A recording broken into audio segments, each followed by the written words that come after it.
Capítulo 5. A introdução do DNA reptiliano no ser humano. Após um descanso merecido, no 8º dia, Ninhursag colocou um grampo de fonte réptil, para que os homens não excedessem a inteligência dos deuses. Ninhursag mexeu na glândula pineal do cérebro humano, para que o homem se tornasse menos intuitivo e menos inteligente. Com isso, ele se tornou mais agressivo e com maior desejo de acasalamento. A população da Terra aumentava fora do controle dos pleiadenses, gerando motins entre os homens Lulus e os Anunnakis nas frentes de minerações. As rebeliões tornaram-se preocupantes. Foi quando eles passaram a desejar Lulus menos inteligentes. Por isso, Ninhursag introduziu um apêndice reptiliano no córtex cerebral dos Lulus. O objetivo era que o escravo Lulu não tivesse mais a capacidade de raciocínio e a intuição de um pleiadense. Porém, algo aconteceu. Ela estimulou seu comportamento agressivo. Um primata superdotado corrompeu o DNA humano, introduzindo um gene maligno para impedir a encarnação do verbo. Trechos da Mesopotâmia. Assim, os deuses inocularam um complexo reptiliano no corpo do homem, para que eles não evoluíssem como os outros amélios espalhados pelo universo. Com isso, definhou a glândula pineal do cérebro, a glândula responsável pelos dons sobrenaturais. O complexo reptiliano é um implante de constituição genético cerebral diferenciado que foi introduzido no centro do cérebro dos Lulus a fim de conter seu desenvolvimento mental.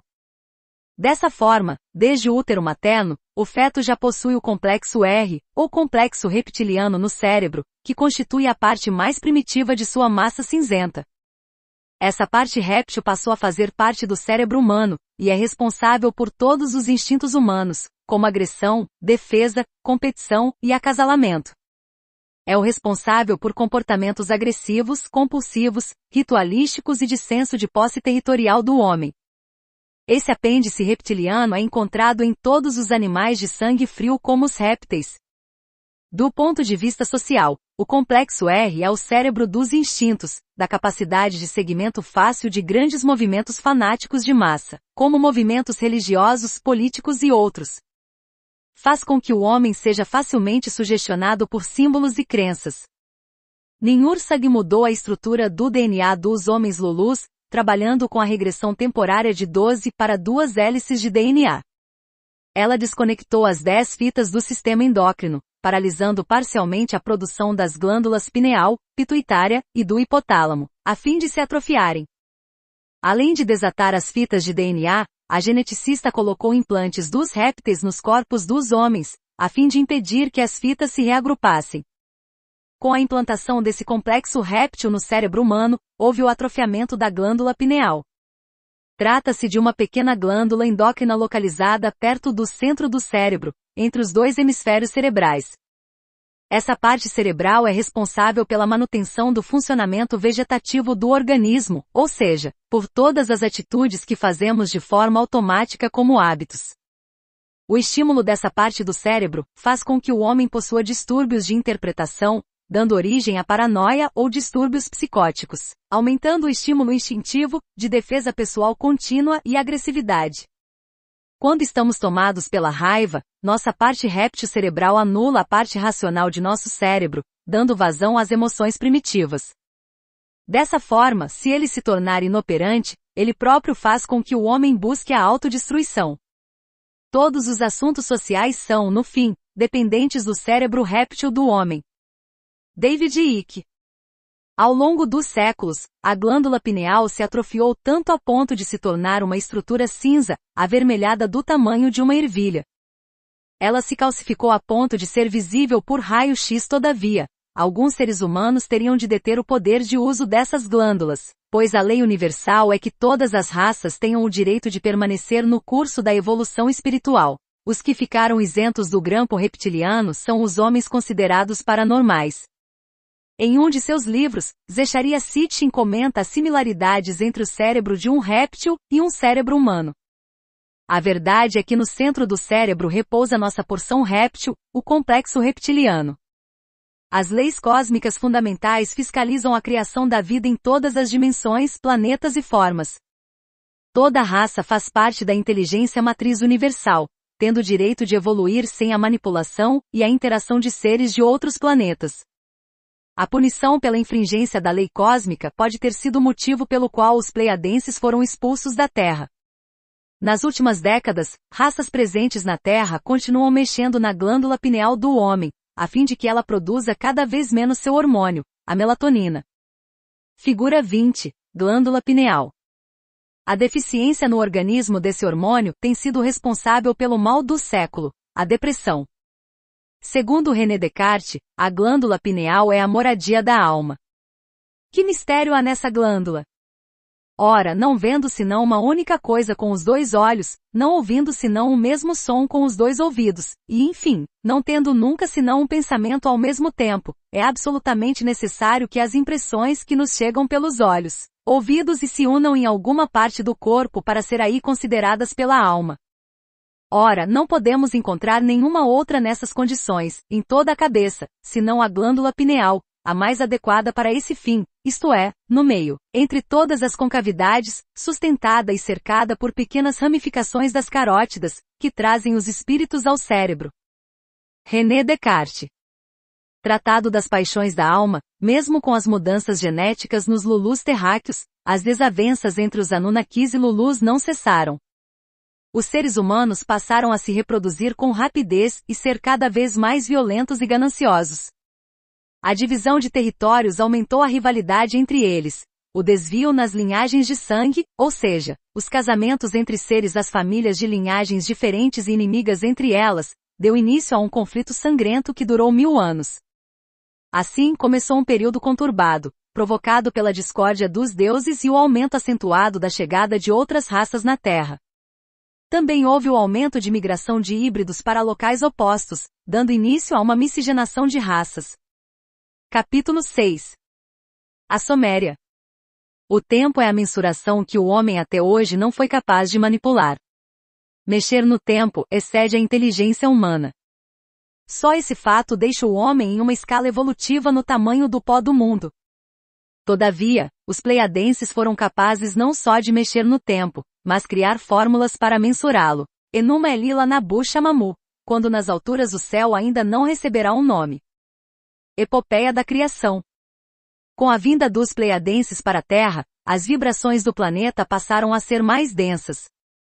Por isso, começou a preocupação em gerar registros para gerações subsequentes, a fim de sustentar o sagrado e a conexão cósmica de acordo com o tempo terrestre.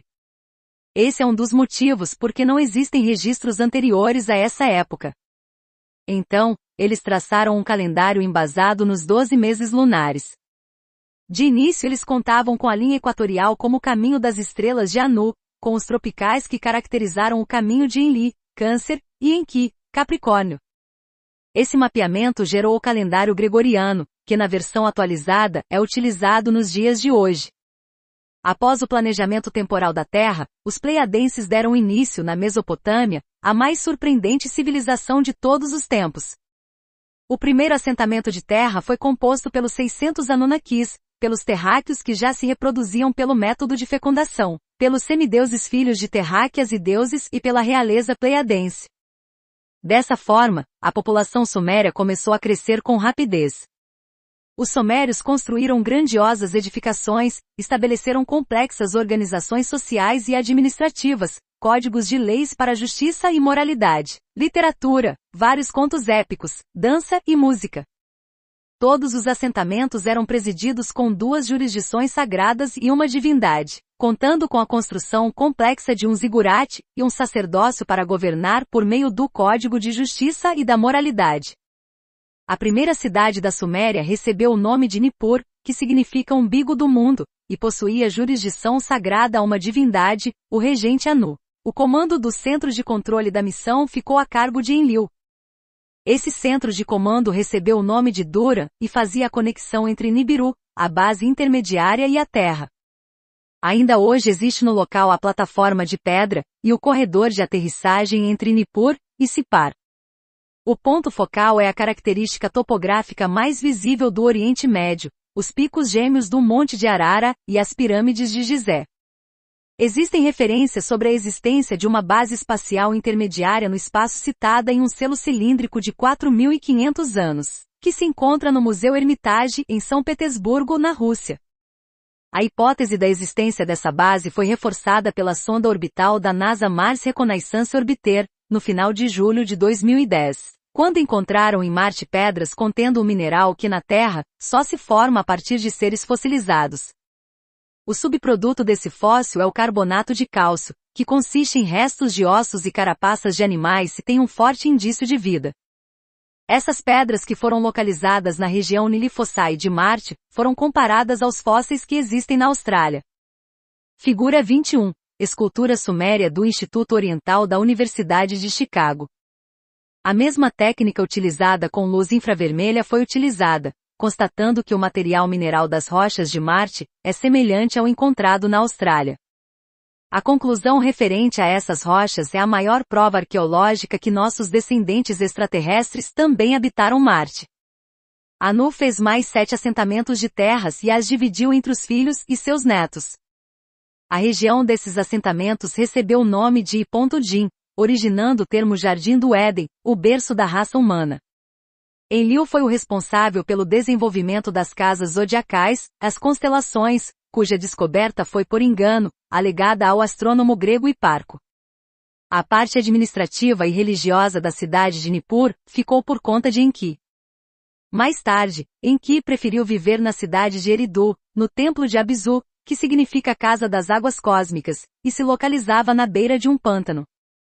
Os sumérios deram início ao sistema cuneiforme de escrita, a ordem sexagesimal utilizada ainda hoje por nossos matemáticos. Nossa hora tem 60 segundos por causa dos sumérios. Contamos no mundo contemporâneo com grandes conhecimentos de agricultura, astronomia, astrologia, carpintaria e metalurgia que foram praticados pelos sumérios. Eles também foram responsáveis pela descoberta do vidro, da roda, da cerâmica, das letras de nosso alfabeto, dos pesos e das medidas, além de desenvolver o primeiro calendário de festivais religiosos de Nippur, o mesmo utilizado atualmente como calendário religioso judaico. Em relação à linguagem suméria, ela ficou registrada nas tabuletas de argila encontradas na região. Tratava-se de uma articulação de sons menos consciente, mais bucal, e mais movida à emoção, regulada pelo hemisfério direito do cérebro, enquanto a linguagem utilizada pelo homem envolve mais o hemisfério esquerdo do cérebro e neocórtex, desenvolvendo-se em paralelo aos centros cerebrais neurolinguísticos. O início do registro de dados em escritas cuneiformes só começou após quase meio milhão de anos, depois do primeiro assentamento de terra pelos extraterrestres, havendo um período de ausência completa desses registros. As escritas sumérias em tabuletas de argila começaram a ser utilizadas por volta de 5.000 a.C. O que existe de referência histórica antes disso se dá por registros em utensílios de pedra polida ou pinturas rupestres feitas por sociedades paleolíticas. A mais antiga, demonstrada mais adiante neste livro, remonta a um passado cuja civilização mantinha contato com seres vindos em naves espaciais. Um renomado escritor russo e pesquisador, Zecharia Sitchin, foi o primeiro a nos apresentar informações embasadas em escritas cuneiformes. A biblioteca de Assurbanipal, apesar de ter sofrido um incêndio, conseguiu preservar as 400 tabuletas de escritas cuneiformes feitas de argila. Esses documentos testemunham todas as informações contidas neste livro, bem como a primeira civilização formada por eles, a civilização suméria. Segundo os escritos cuneiformes, os 10 primeiros reis da Suméria governaram no total 456.000 anos. Os seguintes 23 reis governaram durante 24.510 anos, 3 meses e 3 dias e meio. Esse longo período vem em contradição com todos os períodos históricos estipulados até então. Capítulo 7. A cruz dos Sumérios e a cruz suástica do nazismo. De acordo com Carl Gustav Jung, o inconsciente se expressa primariamente por meio de símbolos. Por esse motivo, os símbolos são usados para controlar a psique dos homens, criando no inconsciente humano os arquétipos capazes de proporcionar inspirações e aspirações na humanidade. Essa ideia foi defendida por Jung na teoria do inconsciente coletivo. Com o aumento descontrolado do número de terráqueos, os criadores da raça humana se viram obrigados a controlá-los mentalmente. Para isso, eles começaram a utilizar os símbolos para a moldagem das mentes dos homens, pois o inconsciente se molda mediante as imagens, podendo ser manipulado da forma que desejar. O símbolo é a linguagem do inconsciente. A mente humana possui duas camadas de psique. Uma delas é a individual, cuja formação se dá por intermédio de conteúdos mentais que foram adquiridos ao longo da vida do indivíduo. Outra camada compõe o inconsciente coletivo proposto por Jung, que é utilizada para a introdução de símbolos e arquétipos na história da humanidade. As religiões são formadas pelo sucesso na introdução desses símbolos na psique dos homens e também pela criação de personagens que conseguiram ser idolatrados ao longo dos séculos. De acordo com a teoria do inconsciente coletivo de Jung, as influências da consciência humana surgem a partir de estruturas pré-formadas por esses arquétipos, personagens. A cruz foi o símbolo introduzido no inconsciente coletivo dos homens para criar os arquétipos. Analise. A cruz foi o símbolo que mais marcou a humanidade e que representou o entrelaçamento das culturas, crenças e filosofias. Ela consiste no batismo da mente na coletividade pensante e detém grande poder sobre as massas populacionais. É o símbolo da morte. Na política, filosofia, religião ou história, esse sinal entra para a vida do homem como desfecho trágico. Consiste no sinal pelo qual parte da humanidade sente algum apelo emocional, seja em reverência a um salvador, ou pela marca de um passado sangrento como foi o Holocausto. Porém, sempre teve conotação messiânica, predizendo o retorno de um deus ou de um asteroide. Foi encontrado em vários sítios arqueológicos na Mesopotâmia, consistindo inicialmente em um símbolo sumério. Figura 23. Suástica encontrada na Lua. A cruz suméria era circulada por um globo alado, e representava a órbita de um planeta ainda desconhecido pela astronomia contemporânea, o Nibiru. Esse planeta retorna para as proximidades da Terra, a cada 3.600 anos, foi retratado pelos sumérios, assírios e babilônicos ao lado da Lua, do Sol e de uma estrela de 6 pontas que simbolizava Marte. Segundo Zecharia Sitchin, esse planeta substituiu o planeta de onde vieram os criadores da espécie humana. Mais tarde, a cruz no globo alado sumério foi simplificada por apenas um sinal da cruz pelos reis cassitas da Babilônia, substituindo o disco alado em seus selos reais. A cruz suástica foi o símbolo que representou as ideias distorcidas que pulularam as mentes dos integrantes do nazismo, gerando arquétipos, os arianos e os judeus. Que ligação há entre a cruz suástica e a cruz dos sumérios? Um homem tão perfeccionista não escolheria a suástica por acaso, desde que fundamentava suas condutas no esoterismo proposto por Madame Blavatsky. O Fourier possuía habilidade para manipular as pessoas dentro de sua esfera de influência, e para isso ele utilizava a suástica entre outros símbolos. Além de possuir a manipulação ritualística para massas populacionais, a difusão da cruz suástica nas culturas da Ásia, Índia, Europa, África, América do Norte e do Sul teve relação com as migrações ancestrais dos povos de Atlântida.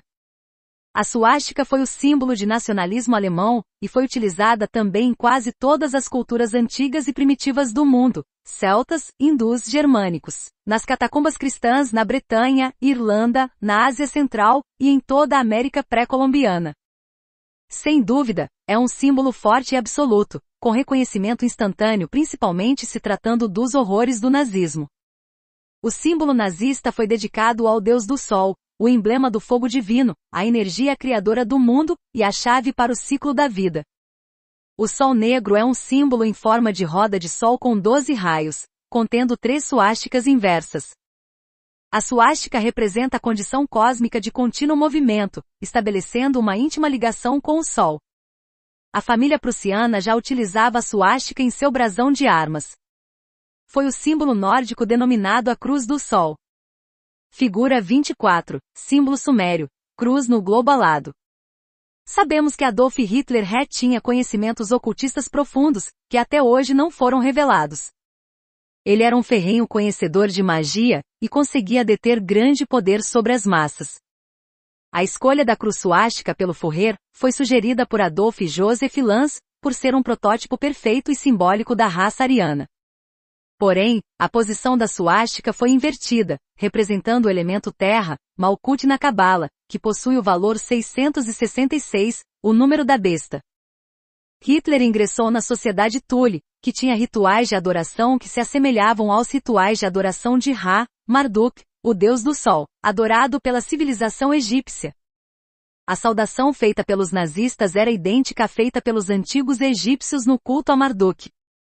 Adolf Hitler era tão obcecado pela raça pura, que os nazistas possuíam uma máquina medidora de crânio, patenteada como plastômetro, a fim de determinar a pureza racial.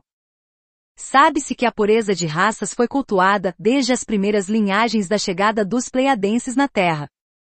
Resta saber por que Hitler era tão obcecado assim pela raça pura.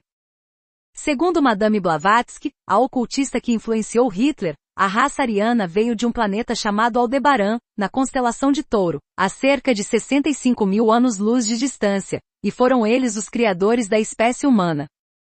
A médium narrou em seu livro, A Doutrina Secreta, que a raça raiz de Aldebaran continuaria evoluindo na Terra a cada ronda, com a criação de 7 sub-raças. Seriam os deuses sumérios a raça ariana procurada por Hitler? Ele passou a vida procurando no subterrâneo da Terra os descendentes da raça ariana, enviou várias expedições em montanhas do Himalaia, Antártida e também aos Pirineus. Será que os deuses criadores do homem não foram habitar cidades escondidas no subsolo, ao invés de retornarem ao planeta de origem? Estou convencido de que o povo, embora não originário de nossa raça humana pelas raízes de sua língua, descendem dos mesmos ancestrais que a grande família ariana, da qual várias correntes fluíram para a civilização do mundo, e tendo, de acordo com seus mitos e história, passado por fases de sociedade familiar, se desenvolvido em uma espécie separada com a qual é impossível que qualquer comunidade no mundo da superfície possa se unir. E que, se um dia emergirem desses recessos para a luz do dia, iriam de acordo com suas persuasões tradicionais de seu destino, destruir e substituir nossos tipos de homens. The Power of the Coming Race Boverlyton.